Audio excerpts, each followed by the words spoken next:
Okay guys, we got a quick video here. I don't want it to drag on too long, but this is a video response to Greg over at GetTheGamsGreg. I enjoy his content. He does a lot of collecting content. I would say his content specifically geared towards graded games, but he's a fun channel to turn on, have in the background, listen to him talk about collecting. So go subscribe, go check out his channel if you haven't already. He put out a video that I thought was really interesting. It's scared to sell your game collection. And he made the point to make the distinction. He's not talking about getting ripped off, getting scammed, just like you're literally paralyzed at the thought of having to sell your collection. So before we get too deep into this, my 2-year-old daughter got sick. She gave me something. I'm not going to dwell on it. I just want to point it out just in case you're like, man, that guy's kind of nasally. So he brought up a couple of good points. I don't have a script for this. I just wrote down some of the talking points. And we're just going to kind of hit these one point at a time. I'm not going to talk too much about the stuff he said in his video. Like I said, go watch his content if you want to hear his side of it. The first thing he points out is definitely always in the back of my mind. And that's if you sell today, for one reason or another, you need money now, your interest change, whatever, you tell yourself, well, I'll get it back later. Price is going up. If you sell your game $20 today, are you going to want to rebuy it a year from now or whatever where it's at $40? Now, one of the points that he tries to make is that he doesn't think prices are going to go up that high on games. Some games have a proven track record that this is a $15 to $20 game through and through. So that shouldn't be something you're scared of. And I will agree for the most part. I think a lot of us, COVID really messed us up as far as, like, I knew GameCube prices inside and out, and then COVID happened. It made a lot of games do a lot of stupid stuff. Some games prices have stuck around. Some game prices have dropped back down. So, in the back of my mind, I get where he's coming from, but I think it's just human nature to always be scared that game the game you're selling now, for one reason or another, it's gonna double. Now, most of the time, investments don't just double overnight, right? It's not easy to just double your money left and right and left and right. Some stuff does, don't get me wrong, but a majority of the games in our collection aren't just going to keep doubling in value year over year. That's just not sustainable. It's not realistic. So yeah, I would say that it depends on the game. Don't get me wrong. Some games just do go up and up and up. But I would say science and time kind of backs this theory that you sell a game now, maybe it shoots up in price, but eventually it's going to come back down, right? Everything that goes up must come back down. So if you're approaching it like that, it's kind of just a timing game, right? Like, okay, I'm going to sell high, buy low, right? So it becomes a bit more active collecting. You do have to wait for the drops, but all in all, I think it's a fine point. I just think it's human behavior to, you're going to believe that your stuff's going to go up in value, whether it's true or not, So it's kind of like, why do you want to buy something at 40 if you sold it at 20, right? That doesn't really make a lot of sense. But either way, I think this is a fair point. I think it's hard for humans to get behind it, but ultimately, yeah, I get where you're coming from. And that brings us to our next point. Will I rebuy this stuff? Because if I'm going to sell it, I don't want to sell something that I'm going to rebuy. You know what I mean? Why would I want to rebuy it? Why would I want to sell it if I'm just going to buy it again later? That one is really interesting to me because I look at my Xbox collection. I'm not fully committed, and I've talked about this in prior videos. I'm not fully committed to going for a complete set of Xbox. I've said that. I'm going for a complete GameCube collection. It doesn't make sense to go for a full Xbox collection because there will be overlap between the two consoles. So do I really need Madden 2002 or whatever, 2003 on both consoles? No, absolutely not. So I'm not really going for a complete set of Xbox. So I've thought about, well, do I just sell what I have in Xbox? Do I just be done with Xbox? I can put that money towards paying bills or put it towards my GameCube collection or what have you. But I've always told myself, collecting Xbox is fun. Every time I go out, there's an Xbox game I've never heard of, an Xbox game that looks cool. I've got one, Otage. It's kind of a hard to find, kind of expensive Xbox game. And I tell myself, well, I'm not going for a complete Xbox.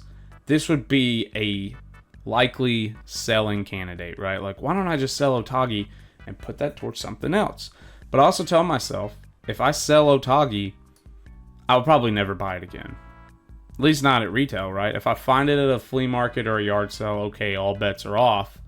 But if I sell this game, I'm not going to load eBay and go looking for it, right?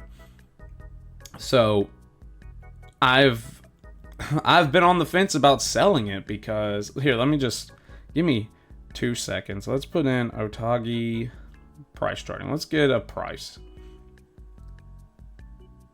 Okay, $52.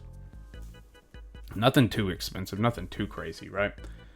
If I sell this, let's say I'm able to get $50 for it. That's not really how the real world works, but say I sell it for $50 and I put that into the GameCube collection. I do something with it. I don't know.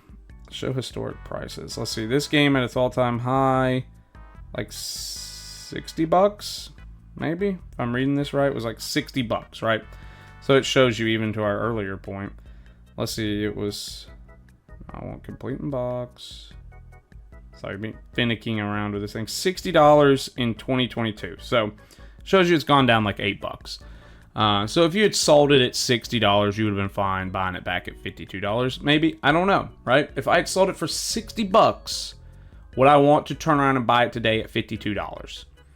I don't know, right? So I feel like I'm committing to it. I've got to make the decision. Am I selling this game or am I holding on to it? And interestingly enough, another point he made that I forgot to write down, it just jogged my memory, is you don't have to sell your entire collection. And while that's true, it just feels like, man, if I sell Otage, I probably will sell my whole Xbox collection because I've got a couple of Xbox exclusives, which is really what I'm hunting, is the Xbox exclusives. But if I sell that one, should I just sell the whole Xbox collection? Because at that point, I've had one of the better, more sought-after Xbox exclusive games, and then I turn around and sold it. So even though I'm on the fence, I'm not going for a complete Xbox collection. And if I really wanted to clear space or drum up some money, the Xbox collection would be a good spot to do it. But it just feels like, man, at that point, I'll probably never collect Xbox again. Maybe if I go to a yard sale and there's Xbox games for $1 or something, sure. But I've got like Phantom Dust, Valkyrie, I think was a Sega game they did on. Gun Valkyrie, that's what it's called. Otage. I've got some cool Xbox exclusives, and it just feels like, man, once I start selling them, I just won't collect Xbox anymore, right?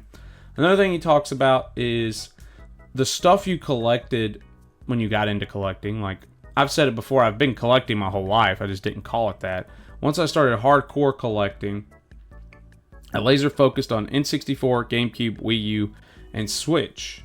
Switch just is a recent development. It's like, or not recent, but when I got into collecting, the Wii U was out, the Switch was coming out, and I just bought a Switch, and I don't actively collect the Switch, but those are what I'm laser focused on, right? I don't buy a lot of other consoles. That's mostly what I'm collecting, is those four right there. I've got some Wii games, I've got some Super Nintendo, I've got some Xbox. And when I got into this, I kind of wanted to collect Super Nintendo because Super Nintendo was like this is going to sound funny, but I mean, I was what, 18, 19, 20 years old watching other YouTubers, and Super Nintendo kind of seemed like the smug console to collect for. Like, at the time, you got to think this is 2014, 2015. I don't know when the shift started to change, but I was always collecting GameCube stuff, and you got to think the big YouTubers back then, they were all cartridge-based, baby. Super Nintendo, Genesis, NES, and it's kind of like, if you were going to post your collection on YouTube or talk to your friends about your collection, you kind of wanted to say, like, yeah, I got Contra. Yeah, I got Link's Link to the Past. I've got all these good SNES games. Yeah, I do. And over time, I just started being like, dude, I don't really care about the Super Nintendo. It's good. It's a great console. But if someone came into my house and said, show me your curated collection, there's only going to be like 5 Super Nintendo games, if that. You know, I'm going to have the Donkey Kong Countries, I'm going to have A Link to the Past, and a couple of other games, but I'm not like busting out all my Super Nintendo games and being like, yeah, these are the games I'm gushing about. You know, to me, it's, yeah, I care about N64. I don't care if the transition to 3D was really bad on these games, you know. So yeah, I have ultimately started thinking about selling my Super Nintendo collection. There's legitimately like 3 games I would keep: Earthbound, Link to the Past, and Donkey Kong Country. Like, I've got Contra. That seems like an easy sell. I found that at a yard sale for like $5. Everybody loves Contra, but I don't play really hard run-and gun shooter games, so to me it doesn't really make sense to have Contra in my collection. It's not anything I'm ever going to go play outside of maybe streaming me and my wife playing it, because we would be so bad at it. It kind of feels like I could sell most of my Super Nintendo collection. It was a collection that, again, I kind of went after at the start just to have some Super Nintendo games, so it kind of would legitimize my collection. Now, I don't really care, right? I can take it or leave it. I still think A Link to the Past is phenomenal, so I'll obviously always keep that one. But yeah, that's one example of how my collection has shifted. Not counting handhelds like Game Boy Advance. The only cartridge-based system I really care about is the N64. I have pretty much everything I want on Super Nintendo, and honestly, I never took the same bait with Genesis. I almost started collecting Genesis stuff because, again, it was so loved. You kind of wanted to have some Genesis games in your collection, but there's nothing on the Genesis that speaks to me, so I just never started it, right? So that would be one example of how my collection changed and how I would be comfortable selling Super Nintendo games out of my collection. And then the last thing I really want to talk about today, because I've already hit 10 minutes and I kind of want to hurry up and let you guys get on with your day, and that's selling with a goal in mind. And I will say, I am one of the biggest hoarders. Like, once I own a game, it doesn't matter if it's a 50-cent heavy scratched game. I really have no intentions of getting rid of that game. But my comic book and my TCG collections have gotten kind of out of control, and I've been in a big One Piece kick right now. Collecting and playing the card game One Piece, the One Piece TCG. And one of the things, they released 6 starter decks at one time. I don't know when this video comes out. I'm going to say last weekend, but they released these 6 starter decks, and dude, it's crazy. There's 6 starter decks. You want 2 of each. It's just unrealistic to want to buy them all. But what I was able to do is, I've got this comic book, first appearance of a character. My coworker is collecting this run, specifically this character. So we agreed, hey, the comic's not in the best shape, but it's still a first appearance. You give me $50, I give you the comic. It made it easier to sell this comic book because he's giving me $50 that I'm going to put towards the One Piece starter decks, right? So he pointed out a graded game that he really wants, and that maybe he should start selling off some of his collection to put it towards that game, and that would make it easier if he looked at these games that he's not exactly sentimental to, and he kind of sort of wants to move off them, but not really. If he says, I'm going to put these games towards this game I want, it's going to help me sell.